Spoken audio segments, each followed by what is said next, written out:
समय रावण मरणावस्था में था, उस समय भगवान श्री राम ने लक्ष्मण से कहा कि इस संसार में नीति, राजनीति और शक्ति का महान पंडित विदा ले रहा है, तुम उसके पास जाओ, उससे जीवन की कुछ ऐसी शिक्षा ले लो जो और कोई नहीं दे सकता। श्री राम की बात मानकर लक्ष्मण मरणावस्था में पड़े रावण के सिर के यहाँ जाकर खड़े हो गए। रावण ने कुछ नहीं कहा। लक्ष्मण जी वापस राम जी के पास लौट कर आए तब भगवान ने कहा कि यदि किसी से ज्ञान प्राप्त करना हो तो उसके चरणों के पास खड़े होना चाहिए, न कि उसके सिर के वहाँ। यह बात सुनकर लक्ष्मण जाकर इस रावण के पैरों की ओर खड़े हो गए। उस समय महापंडित रावण ने लक्ष्मण को 3 बातें बताई। पहली बात, शुभ कार्यों को जितनी जल्दी हो सके कर देना चाहिए, अशुभ कार्यों को टाल देना चाहिए। मैंने श्री राम को पहचान नहीं सका, इसलिए मेरी हालत हुई।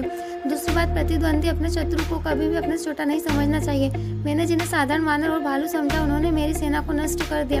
मैंने जब ब्रह्मा जी से अमरता का वरदान मांगा था तब मनुष्य और वानर से वध न कर सके ऐसा कहा था, क्योंकि मैं मनुष्य और वानर को तुच्छ समझता था। तीसरी बात यह कि अपने जीवन का कोई भी राज हो किसी को नहीं बताना चाहिए। यहाँ भी मैंने चूक कर दी, क्योंकि विभीषण में मृत्यु का राज जानता था। ये मेरे जीवन की सबसे बड़ी भूल थी।